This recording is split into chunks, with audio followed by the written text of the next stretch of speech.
Hello, akkam jirtu? Tasfaayaan jedhama. Akkam nagumaa fayyaa ultanii. Dogoggora qubee afaan Oromoo keessatti yeroo baay'ee namni dogoggoru kanarratti haasa'uu barbaadeni.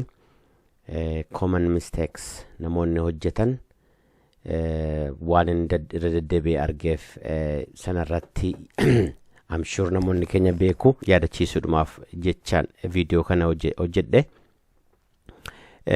Jechoonni kunis dogoggorri kan itti yeroo baay'ee argamu social media irratti si namoonni media gurguddaa irratti hojjetan keessumaa iddoo tokkotti kan argi ijoollee Oromoo BBC irra jiran al tokko dogoggora kana hojjetanii argeeni social media irratti Facebook irratti dogoggorri hedduudhaan jira keessumaa sagalee fi jecha kana gidduutti akkamti namoonni akkatti gargaaraman kanaaf hubannaadhuma xinnoo ishee kennuudhaafanii yookaan yaadachiisuudhaafanii namoonni kana hin barannan jiru kun koorsii dhugaa gulantaa tokko faratti baratamudha garuu just wal yaadachiisuudhaaf jedhan kana as ba'e so sagaleen kun jarra namarratti jedhu kun jecha fi jedhu kanaa fi sagalee fi jedhu kanadha jecha yagguun jedhu jechi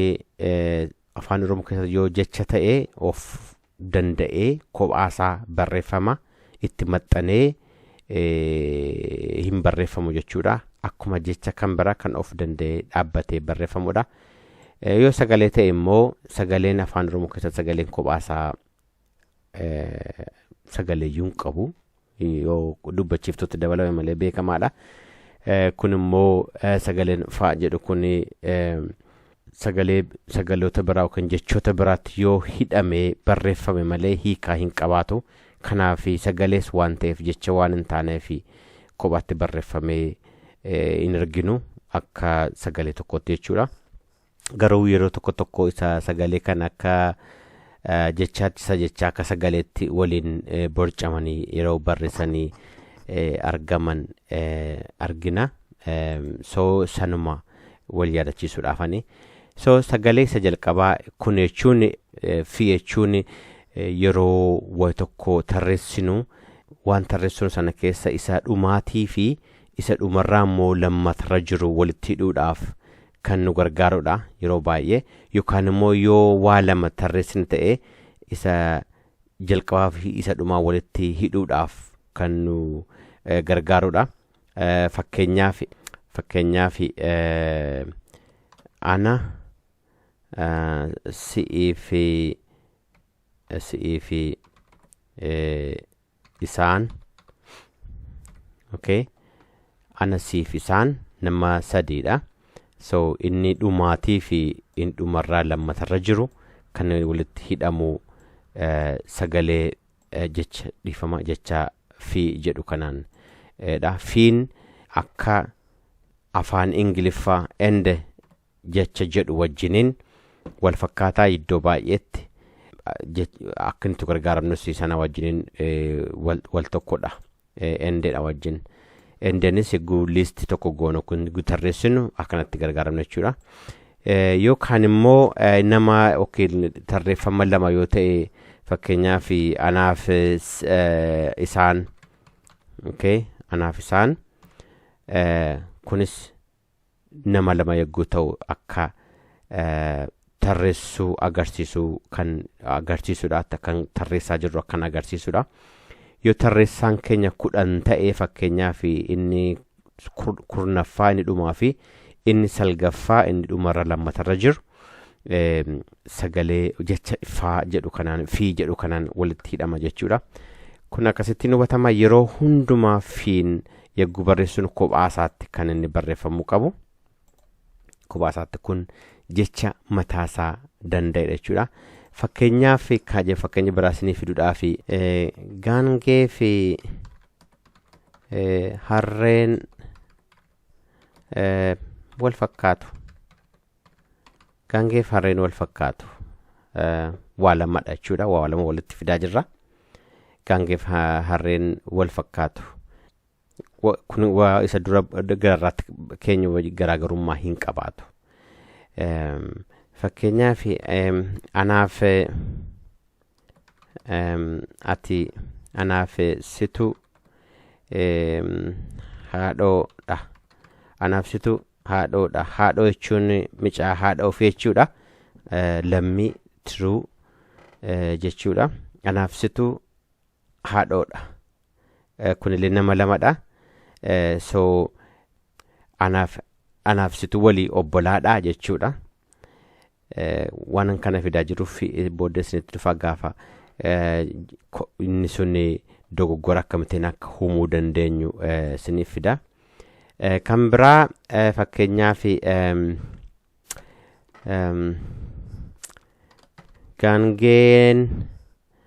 gaangee fi fardi gaangee fi fardi walqixa gaangee fi fardi walqixa hojjaadhaan ta'uu jabinaan ta'uu waan fadhina jechuu wajees waa lama ta'uu isaanii nutti agarsiisa garuu yeroo kam dogoggorra sagalee isaa jecha isa kana sagalee kanaan yeroo kam dogoggorra sagaleen inni kuni hiikni isaa baay'ee nama rakkisa hiikuudhaaf waan kophaataa mataasaa danda'ee hin dhaabbanneef akkuma kuniyyuu mallattoon kun agarsiisu kan biraatti hidhamee waan dhufuufi yeroo baay'ee hiikni isaa isa itti hidhamee dhufu sanaa wajjiniin walitti dhufa kan isinitti agarsiisa anaaf situ haadhoodha anaaf situ haadhoodha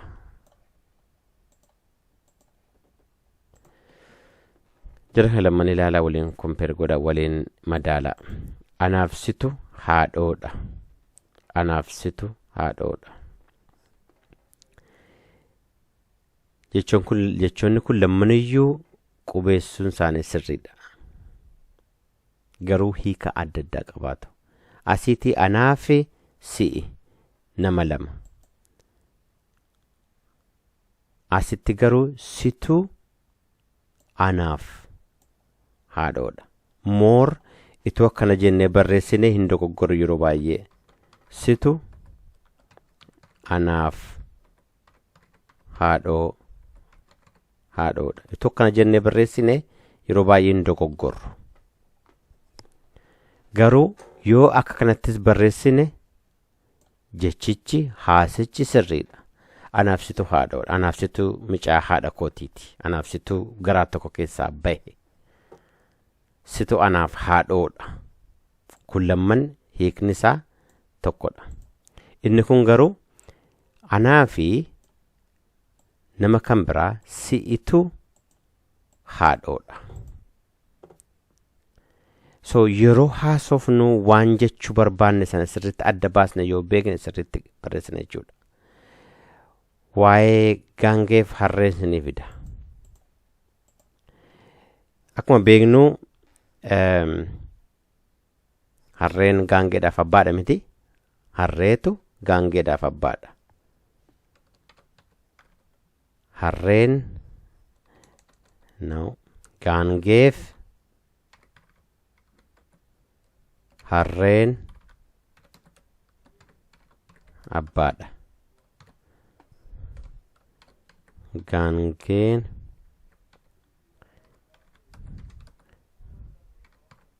harreen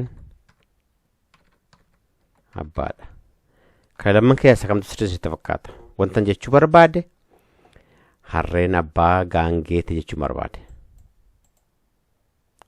harreen abbaa gaangeeti yookiin immoo gaangeedhaaf harreen abbaadha jechuu barbaade isa jalqabaati moo isa lammatarraa kanadha gaangeef harreen abbaadha inni kun akkuma silensleen jedhe waa lama tarreessa inni kun waa lama tarreessaan jiru waa'ee waa tokko duwwaasaa jira asitti waa'ee harree haasa'aa jira. Gaangeef harreen abbaadha. Abbummaa harree haasa'aa jira waan ta'eef waa'ee harree haasa'aa jira. Inni kun hiikayyuu hin qabaatu. Gaangeef harreen abbaadha.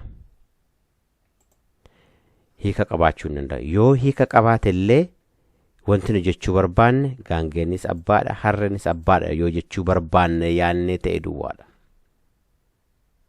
Asitti garuu gaangeen hin dhalu waan ta'eef, hin dhalchu waan ta'eef gaangeen abbaa ta'uu hin danda'u. Even konseptii sanallee yookaan kun jechi kun dogoggoradha. Wanti nu jechuu barbaanne harreen abbaa gaangeeti jechuu barbaanne, so harreen abbaa gaangeeti jechuu barbaanne gaangeef harreen abbaadha jechuudha. For asitti hiika for mule, the mule is a father for, no, a donkey is a father for a mule. Hiika akkasana qabaachuu danda'a. Akkasanatti illee hiikuun baay'ee nu rakkisa yeroo hundumaa afaan Oromootiin. Asitti wanti nuyi gochuu qabnu jechi sagaleen kun kophaasaa dhaabbachuu hin danda'u. Akkana goonee akkasa kana barreessuu hin dandeenyu sirrii miti. Sagalee waan ta'eef itti hidhamuu qaba.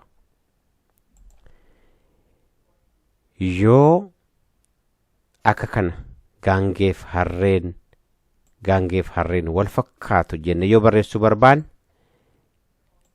waa lama waliin compare gochaa waa lama tarreessaa jirra. Yeroo sana yoo akkana goonee barreessine dogoggora qubeessuu hojjennera jechuudha. Dogoggora qubeessuu hojjennera jechuudha. Anaaf isaan yogguu jennu yookiif ana siif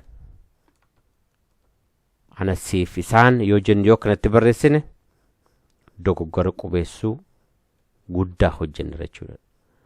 Maaliif kun tarreessuu warra tarreessuun walitti qabsiisuu keessatti waan nu gargaaruuf jecha waan mataasaa danda'eef kophaasaa dhaabbatee barreessamuu qaba. Inni kun garuu sagalee waan ta'eef kophaasaa yoo dhaabbate hiika waan hin qabaanneef jecha biraa yookaan sagalee biraatti hidhamee barreeffamuu danda'a jechuudha. Garuu yeroo baay'ee warri konseptiin yookiin yaanni nu dogoggorsan jiraachuu danda'a.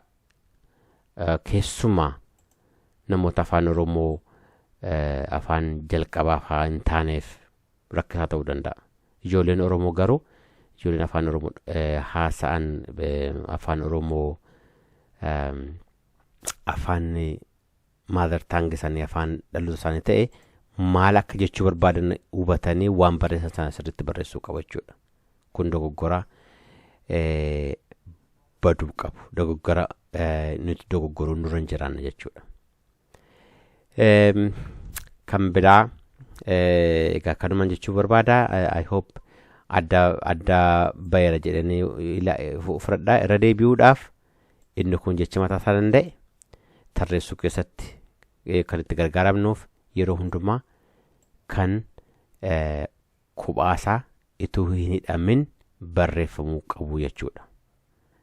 Keessumaa abaluu fi abaluu jechuu barreessinu fakkeenyaaf yeroo sana yookiin kanaaf kana yogguu jennu sagaleen kun adda ba'ee kophaatti barreeffamuu qaba. Yeroo immoo anaaf ati akkas inni anaaf akkas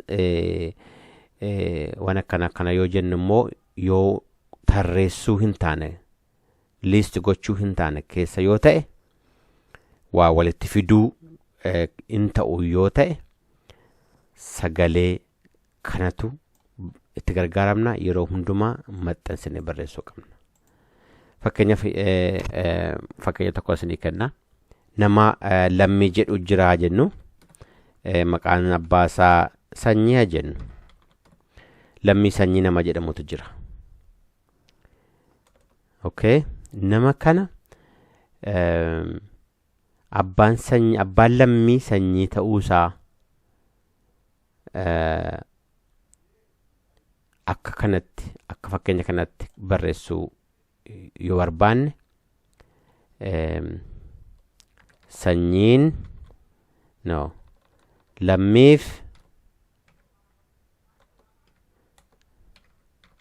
lammiif sanyiin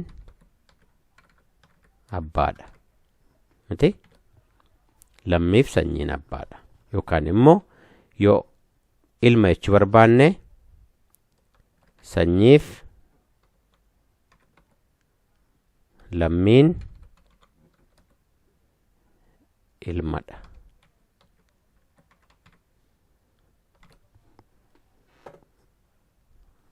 Yeroo kana akka kamiyyuu ta'ee kun adda ba'ee barreessamuu hin danda'u.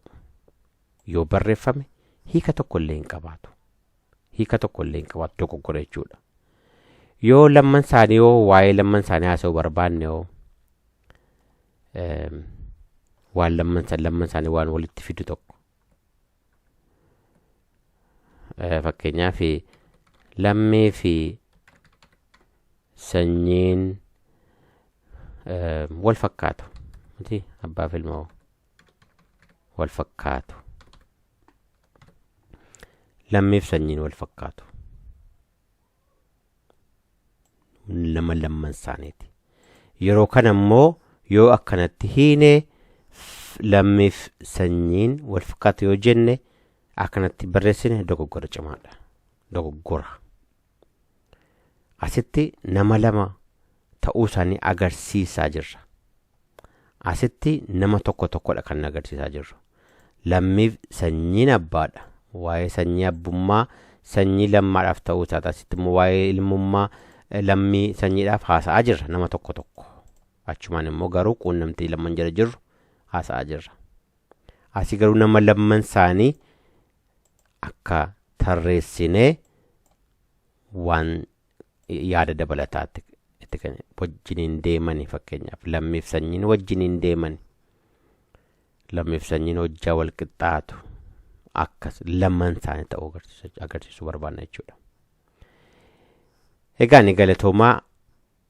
I hope adda baafattaniitu jedhan yaada. Yoo adda hin baafanne yoo gaaffii qabaattan viidiyoo kana jalatti iddoo jirutti koomentii na godhaa yookaan immoo gaaffii yoo qabaattanis gaaffii keessan na ergaa.